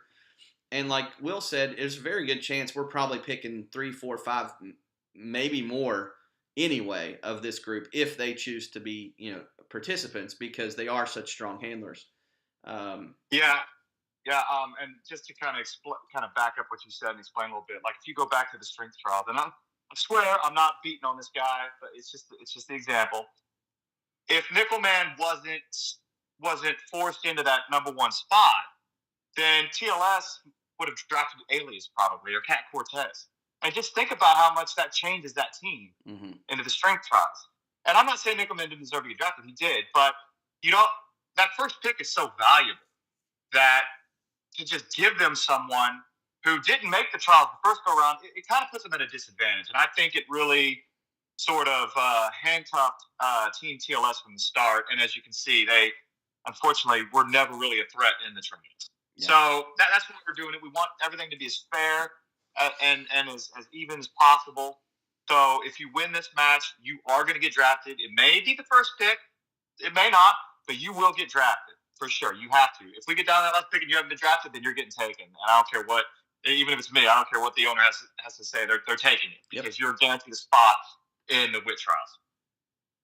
Yeah, and I mean, and if I'm being honest, if I don't know who all of the participants in WIT are going to be, but looking at this list, it would be hard for me to imagine any of these people, if they win, they're going to 4. You know, like. Mm-hmm. Like, yeah. I just can't imagine that. But anyway, you're definitely going to be drafted. And then once you're picked, it doesn't even matter what pick you were because it's all – I mean, we're looking at the you look up and down the list there, and we've got people who were in 2, 3, 4, just all over the place. You know, it's not just the number ones that are always going to be at the top. So it's going to be really cool, exciting match. And it does lead us into match number 2, which is the first – match of the trials, the brawl match featuring Harvey Marks, Sarah Wolf, Sean Parker again. So hopefully he wins for his sake the first match, so he's still alive to compete in this one. And then of course Sahara. So these were the 4 who were the lowest point receivers on their respective teams. And so a little bit of a different dynamic for each of them. I mean, you've got, like we've talked about Parker at length, that, a character who has only had one match. You've got Sarah Wolf, who has been there from the start of Bravery. So this will be the 10th match for that character in the trials. And then you have, Harvey Marks, who has had a rough go of it in terms of, scoring. And then you have Sahara, who started this trial off with a win, and then I think has gone winless since, if I'm not mistaken. So a lot of different elements coming into the match, a lot of different motivating factors, and take us through what Brawl is going to look like for these 4. Okay. Well, first off, I love that picture of Sarah Wolf. That's such a great picture. But Brawl. All right, this is going back to the main event of night 5. And basically, they're going to be inside the Angkor Wat Temple in a room, and they're going to be brawling. And there's 3 ways you can lose: first blood, pinfall, and knockout. And when someone loses to one of those stipulations, like let's say somebody gets busted open and they're eliminated first. Well, then you can no longer win via first blood moving forward. You can only eliminate somebody moving forward by pinfall or knockout. And then if pinfall is the next one, then the final fall has to be a knockout. And so that's sort of how it goes. It's the stipulation from the first night, just sort of redone. And so that's how it'll go. And then of course, if the gods are pleased with the effort put forth, we'll advance deeper into Angkor Wat, into the next temple. And I do love that Parker's in both these matches, because he's gonna have to go straight into the next match after his first one. And I'm sure win, lose, or draw, he's gonna take a beating in that first one. So it's gonna be fun to write him kind of dragging himself into that next one. All right, come on, showing his fight and resilience, and it's gonna be a fun thing to write. But yeah, that's the match, that's the stipulation. And it's gonna be a good one. Yeah, I mean, and it's one of the, interesting things about the finals is, these are the matches that weren't predetermined. Like, we didn't know who was going to end up being the fourth point getter, so to speak. And they all come in with different reasons and different motivations for why they want to be winners here. But at the end of the day, we're talking about 6 points for first place. Oh yeah, 4 for second. We're doubling the points this time around. So with the triumvirate only being 1 point ahead of Team Welsh at this point, you're talking about whoever wins this match is definitely going to be in the lead. Whether if between those two, maybe not even win the match, but whoever scores ahead of the other one, whether it's Sahara or Wolf, they're going to put their team in first place and solidify that prior to the next 3 matches. And if Sahara is first and Wolf is last, you've got a situation like that's a huge swing. And then you throw Harvey in the mix as far as Team Pick having the outside shot like we do. If Harvey comes in and just lays everybody out, and we get a 6-point performance right off the bat, the whole dynamic is completely different at that point. Yep. Harvey's got a big chance to make some noise. So anyway, yeah, it's going to be a fun little match there, pitting everybody again with different motivations, but at the same time, the team aspect I think is the coolest of all with Triad because, last time around we had a situation where the teams weren't working together at all. Mm-hmm. You had Alexander Raven, Sarah Wolf, Stratford. Of course, Wolf and Stratford were working together. And then you had Thaddeus Duke and for Team Welsh. And all 4 of them would not get on the same page for the entirety of the trials, but because the team scored the most points, we get all 4 of those characters with their different baggage, secured into the Illuminatus, and then the individual element allows somebody like Vodka to also join in. So, we're looking at a lot of different scenarios. I'm like playing the points game, like, well, what if this team won, but this person got overall? And, you talk about a lineup.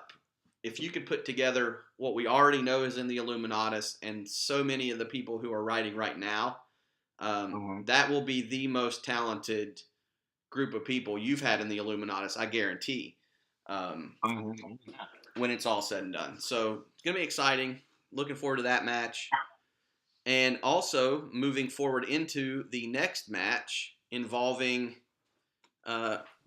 Seb, Johnny Bacchus, Spencer Adams, and Dionysus, which again is this crazy action wrestling reunion tour that these guys just can't seem to get away from each other.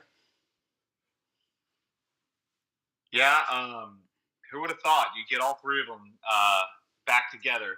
It's a blessing and a curse because I wrote that last match with so much oomph in it to kind of be a capper. It's like, oh, we got to do it again. Okay, it'll be different. And then you got Seb there, who's just one of the best wrestlers in the entire game right now. This is a Tears match. It's a callback to the Tears of Tapram, which was, I think, night 7. Yeah, it was night 7. And with this, they're going to be in a chamber. It's going to be slowly flooding with water, and the water's going to rise. And when you're eliminated, you're out of the chamber. So it'll come down to the final 2. There's going to be a lot of water in there. There's going to be anxiety. Do I give up? Do I get out? Do I hang in? Do I, how close do you get to drowning? How high does the water get? There's going to be a major emphasis on trying to end the match early before you even get to the point where, you're getting close to the ceiling. I've decided to have a middle platform that's connected to the ground to where when the water rises, it rises with it. So they can get on there and tan each other and fight. So they're not just swimming. Like, if they got to where it's like the water's 7 feet and there's 3 people, what are they going to do? Swim around and just dunk each other? I mean, you got to have something so they can do some stuff. But you're going to get to a point where that thing gets up against the ceiling and you can't stand up all the way. And you got to get on your knees and then on all 4s. So it's going to be an interesting match. It's going to be fun to write. I think it's a concept unlike any I've written before. And I've got my head almost wrapped all the way around it. And I'm looking forward to doing it. And unlike Cat Cortez, Seb has no choice. He has to jump in there and mix himself up with these guys. You can't just sit back and watch them hammer out their differences. So it'll be interesting if anybody works with Seb or if they all just team up on Seb or what happens. It's gonna be a good one. And of course, obviously they have the action wrestling stuff. And Seb being someone who's been around in multiple feds in multiple places, I'm sure they've run across each other elsewhere as well. So I think, adding him in as a fourth, there's probably still a lot of history that could be explored. But what was interesting to me was, even in just Triad, this is the fifth match that Backus and Adams have had, and it's the third match that they've both been in. Oh wow. But they were a tag team, I think, in the first tag match that we had because They were. That was when Warstein came down and yeah. interrupted, and it caused Backus's elimination. So they worked as a tag team to some degree, to varying degrees of success, and then last time around they were on opposite teams, so they weren't necessarily in with each other at all times. They were going back and forth with each other a little bit there at the beginning, like you said, and whatnot. But this is like the opportunity where it's like we've seen it, how we work together, we've been against each other, and then I think maybe the most interesting dynamic here is that the last role play we saw with Backus is him fully embracing the triumvirate. Yeah, that's right. Because Yeah, if that you're, was really. if you remember, at that first role play that he did with Adams, he was not sure. He was going back and forth. Do I go with Steven Stratford? Do I go with Adams? They're both texting me. Who do I align with? And the last thing we're seeing him, I think I might even be spoiling the role play that he just wrote. I think it's this it's the pay-per-view one that I read the other day that he already posted, and it's he's with Stratford now. He's 100% in, and so now you've got that extra layer to really help you write, because it's like before we were buddies, kind of with you, kind of not, and now it's like, hey, I've picked a side. Yeah, yeah, it's really interesting. I haven't read it yet, but I'll probably go read it tonight. Sorry, spoiler. But yeah, no, that's all right. That goes back to what I was saying with Triumvirate, where you got Vodka entering the portal. I think at the end of hers, you've got Wolf having that meeting that's been going on for a couple of weeks. You got Stratford and Backus and Bidfork. There's a lot going on there. I don't know. I'm pretty invested. I'm looking forward to reading all four of those role plays and seeing where everybody winds up. I think, as I said, there's a chance here for some massive shakeup with all those people. So for sure. And then that leads us into the semi-main event featuring Dickie Watson, Matt Knox, Steven Stratford, and Dad Bod, all who had secured second place on their respective teams. And really just we were talking about how, fate or whatever you want to call it, but we get the rubber match involving Knox and Stratford. Yeah, we were talking about this earlier. They opened up Triad with this great match with Helena involved, and then they met again in the main event at the Bravery Trials, and again Helena was involved, and Knox won the first one, Strat won the second one. So yeah, this is the rubber match, and there is no Helena this time, so there's no family dynamic to maybe weigh Knox down in character. And of course, it's, as we were talking about Stranger Than Fiction, who would have thought that they would wind up facing each other again, especially since Knox wasn't even in the trial to begin with. Like these two are just fated to battle each other forever. And you've also got Watson and Dad Bod. This is the breath match. This is the callback to Night 6, where we had the breath of Naga. And this chamber will have 3 dragon statues and an eternal flame. And the first wrestler to light a dragon statue wins, gets the 6 points. And then the next one to light one gets the 4 points, and then the other two will battle it out for 2 points. And once you light it, you can leave or you can stay and try to influence the outcome. And that's how this match will go. And then once all 3 statues are lit, then the final chamber will open for the main event. These are for, we've already said it, but Stratford, Dad Bod, Knox, Watson, these are four role players you could build an entire fed around. They're just very, very gifted, and it's the penultimate match, which is psychotic, and it's going to be It'll be fun to grade and to write and to watch unfold. So, just a quick question. Maybe somebody's Yeah. out there thinking, and you said so. Whoever wins the match has the choice to stay or to leave. Is that something that the actual handler needs to talk to you about to determine what they want to do, or are you just Sure. thinking about what Yeah, you're they could. writing the character as? They could. They could. Yeah. You know what? That I'm glad you brought that up. I will reach out to all four and see what they want to do. If they win or if they're placed second, do they want to stick around or do they want to exit? It's like the that pay per view we had in OCW, Truth or Consequences. Yeah, that's what I was thinking of whenever you started talking about it. I thought, yeah, given the handler the luxury of determining, do they stay and who do they either help or maybe not. I could see a situation, not to write a storyline for you, but a Knox win, for Team TLS, and then hey, I'm going to stick around and make sure Strat doesn't win, kind of scenario, kind of thing happening. So Exactly. Yeah. Yeah. Like if Strat were to if Knox were to win it, and then he could just stick around and try to prevent Strat from getting any points for triumvirate. Be the ultimate triumvirate hunter.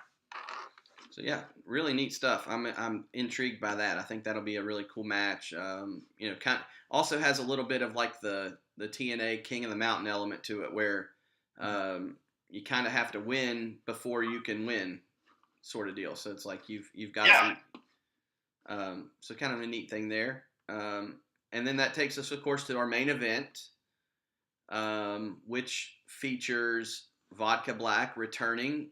Already the Bravery Trials winner, already has the piece of the triad for Bravery, going up against Alias from Team Pick, Anthony Mancini from Team TLS, and Kat Cortez, who was also featured in the Bravery Trials main event and was in character, actually the one who got the piece, was almost there at the end, and then at the very last minute, Vodka actually, while falling almost into the ocean, grabbed it from her and then eventually ended up winning. So you've got a situation here where there's obvious history between Vodka and Alias. Alias and Mancini, I think, had actually worked together on the previous role play, or at least they had their role plays were. Gosh, I can't remember exactly, but wasn't Alias's dealing with the feds prior to them talking to Mancini or something like that? Like they worked. Yeah, it was involving the people that were after Mancini. Yeah. Yeah, so they worked together for theirs to some degree. So there's already a working relationship. And then of course you have Kat Cortez, who this is a rematch with Vodka, chance to even the score, chance to win it for Team Welsh, bring back that piece, and also get her spot into the Illuminatus. So a lot of different things happening here, with four really cool handlers who love to collaborate, and it's like the perfect storm to see them go at it with strength. Mm-hmm. Yeah, I couldn't be happier with how this turned out. Vodka's back. She's probably just the most, well, her and Kat are the two most consistent role players we've got from just every week. It's just main event quality, and it's good to see them back in there against each other.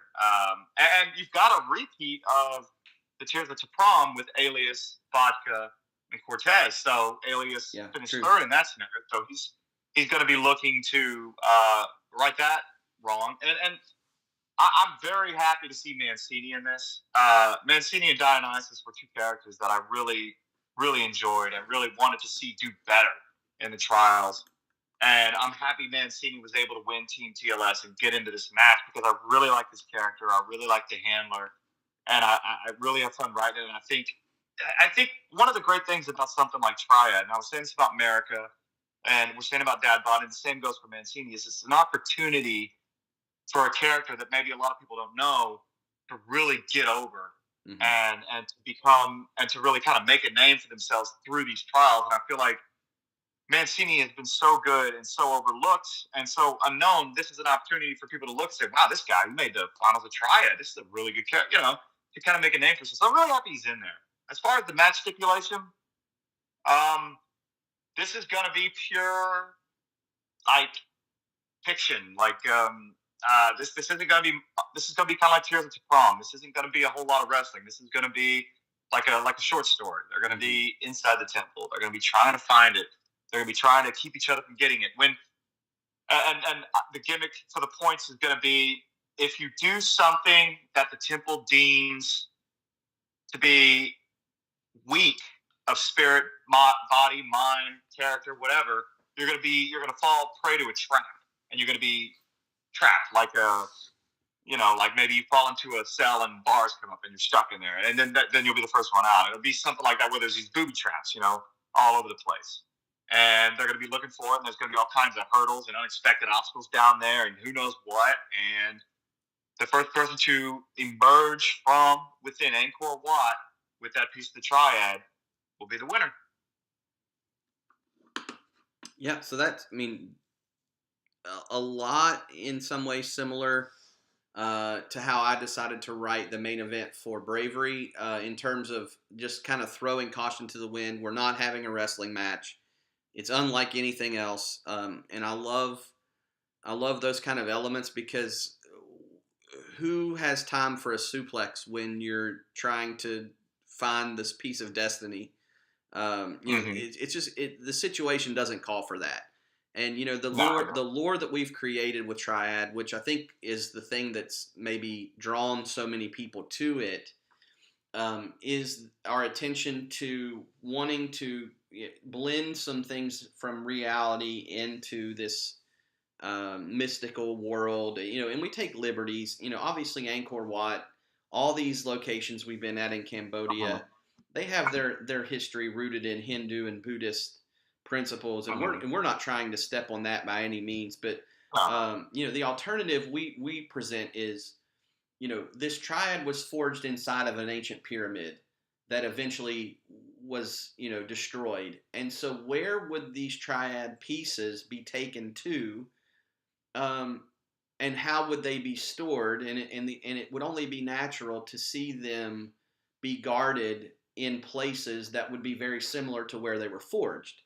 And of course, Angkor Wat, not necessarily a pyramid, so to speak, but it does have these elements of a city inside of a city, a fortress, so to speak. Even though it is a monastery or a place like that, it's still not something you get into very easily.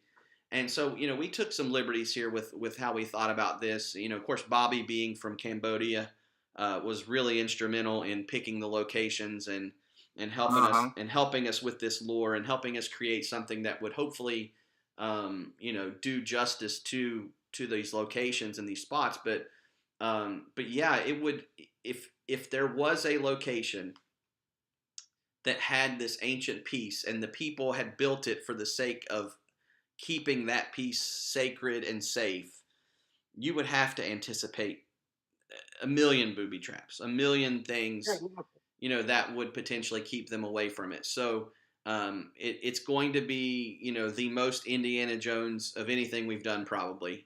And we've gotten compared to that a lot, which is like high praise in my opinion. But yeah, I think this is going to be super cool. This is the one. I'm looking forward to all the matches, but this is the one. First off, role play wise, this is just going to be a beat. Just blow after blow. I remember trying to sit down and grade the last main event with Vodka, Cortez, and Thad, and I'm like, why am I having to do this? Why are we putting ourselves through this when you're nitpicking just the smallest thing in detail to pick a winner? So I know it's going to be hard to grade, but I'm looking forward to it. Reading 4 amazing role plays, and then really seeing how the story plays out. And this one's going to determine the winner, the overall winner. It's going to determine the team winner. And by the end of this match, we will know who potentially the next 5 Illuminatus participants are going to be. So this one's the highest stakes of all. It's going to be awesome. Yeah, it is. I'm looking forward to it. Like I said, Indiana Jones. I just think back to, is it the first one where he's got the head and he's got the bag and he has to replace the head with the bag? Yeah, and then Raiders. Yeah, and then Last Crusade, where they go through those tests of faith or whatever. Mm-hmm. Just stuff like that. I'll come up with some stuff, and yeah, just have fun with it. It's it'll be fun. It's also a bit daunting because when you write so many matches, you kind of know sort of the formula, and then something like this, it's exciting, but it's also a little daunting because you know, we'll figure it out. It'll be fun, and we'll give them something they'll enjoy. Absolutely. And that'll be it. We'll quit Triad at that point, and we will never, talk to anybody again. So it'll be. That's right. We'll block you all, disappear, and adios, sayonara, arrivederci, or whatever. See you later. So. Nah, just kidding. We do have one more round of trials to go. So, but this will get us to January, and then we'll take a much needed break. What I think we built in 4 or 5 weeks. I can't remember exactly how many. Yeah, I think February 20th is the first event of the WIT trials. Okay. So that would mean the draft is late January, early February. So yeah, enlistments would probably close, I don't know, late January. Mm-hmm. Yeah, I think so too. So yeah, we'll close those there, and then we'll have our draft and let the team sort of build a little bit ideas together, and then we'll get going in February. So it'll feel like in e-fetting, I think 4 or 5 weeks feels like an eternity, but in reality, we're still working behind the scenes, getting some things done, and that's one of the things I think it's not always easy to be available when of course there's real life going on here too. This is not our full-time job.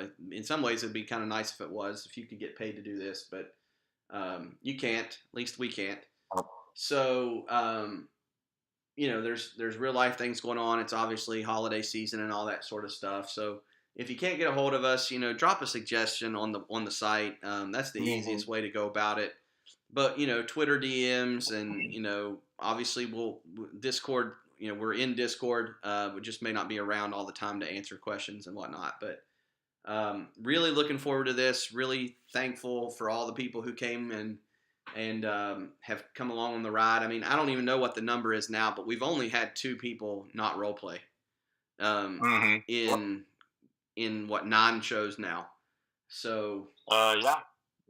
Just amazing the commitment level that we've seen, and really the willingness to jump into this world. I know that some people weren't super excited about a lot of the supernatural elements that we were mixing in at the early stages of strength, but I mean, it's necessary, I think, in this world that we're living in, and some of these characters maybe don't operate in a world like that on a daily, but this is their chance to get out of their comfort zone and experience something like that. And then there's always a Fed you can go back to and wrestle in a ring in Chicago, Illinois, on a Sunday night. I mean, you're going to be able to do that everywhere.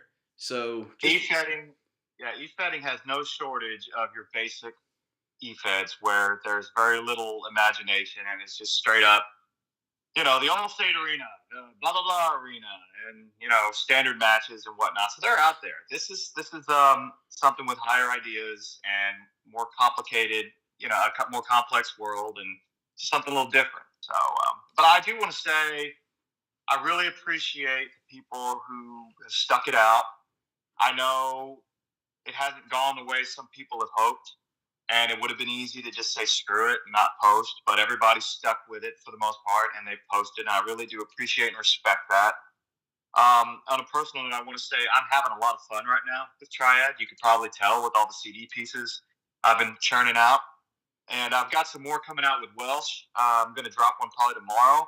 And they're going to come off kind of sad and woe is me, but that's not my OC feeling at all. I'm having a great time, and I'm very excited to write this pay-per-view show, and I cannot wait for the WIT trials. I'm really enjoying the community and the way that it's structured right now. I'm having a good time. So anybody out there thinks maybe I'm kind of half in, no, I'm all the way in. I'm having a great time. Awesome. Well, if you're having a great time, I'm having a great time. So, hell yeah! Because if you're not and I have to write, then I'm in bad trouble. I don't want to. I don't want to be part of that. Your wife's gonna hate me if I'm like, hey, dude, I can't make it for New Year's, so you're gonna have to quarantine yourself and and just start the whole thing. Oh gosh. See, She would drive down to Texas and kill me. I don't even drink, but that would drive me to drink. I think if I had Yeah. to ride on New Year's like that, I think I'd go have myself a little pity party. I do want to say, and I want to get into this hopes stuff, and I maybe shouldn't say it, but I'm considering live posting the Angkor Wat. It just is a matter of, I feel like it would be such a cool live posting experience the way that it's structured. Mm-hmm. But there's a lot that has to be written between now and then, and there's a lot of ideas that have to be put onto paper. So that's not a promise, but whereas the last 3 events, I've just said no live posting. I'm considering it for this. So we'll see. We'll see how if that's even possible. But I do think a live posting so would be.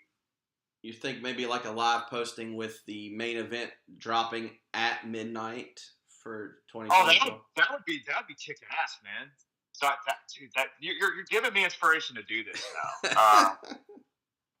I'm like, seriously, because I mean, New Year's for me, dude, I'm a 40-year-old guy that doesn't drink anymore. Like, I'm just watching, I'm just chilling. So yeah, I'm glad to do a live posting on New Year's Eve. All us triad people who have either wives or girlfriends or boyfriends or whatever, and it's 11:59 and they're ready for the kiss, but you're just glued. You're glued to the phone for the refresh, so you can find out who won. Yeah. Right at New Year's, find out who won, and then either you're giving her a kiss or you're just like, Piper, get away from me. I need some time. And just go punch a wall. Or be proud of yourself for not punching a wall. I heard people do that. They get real proud of themselves for not being an idiot and punching things. Oh, I saw that. Oh my god. Okay, whatever. Jesus. These are our peers, man. These are our peers. Yeah. Okay. All right. Well, you have anything else? No, I'm good, man. I'm good. I had a good time on radio. I'm good to go. I'm ready to read some role plays and see how this all shakes out. Yeah, well, it's been a lot of fun. Really appreciate you taking the time out, and anybody that was out there listening. Thank you guys. Sean Parker, go to bed, man. Yeah. This was not worth it. But maybe it was. I don't know. But anyway, hope you appreciate it. Hope you enjoyed it, and we will catch you. I assume, I don't know that we'll do one of these before the pay-per-view, but we'll at least, you want to do commit to a wrap-up afterwards and just... maybe right around sometime in the new year.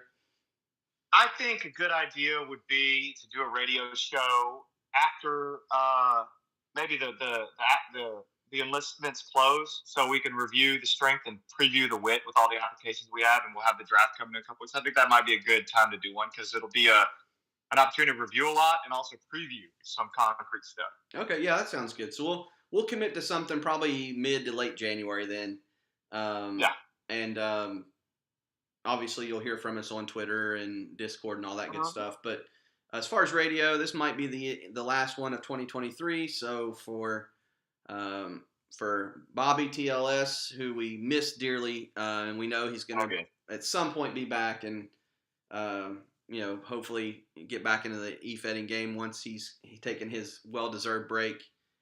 He always works so hard, so he needs a break. Well. And so for him, for Marcus Welsh, Will, and myself, we really appreciate you guys and are so thankful that you're a part of this and that this idea actually worked because we weren't sure.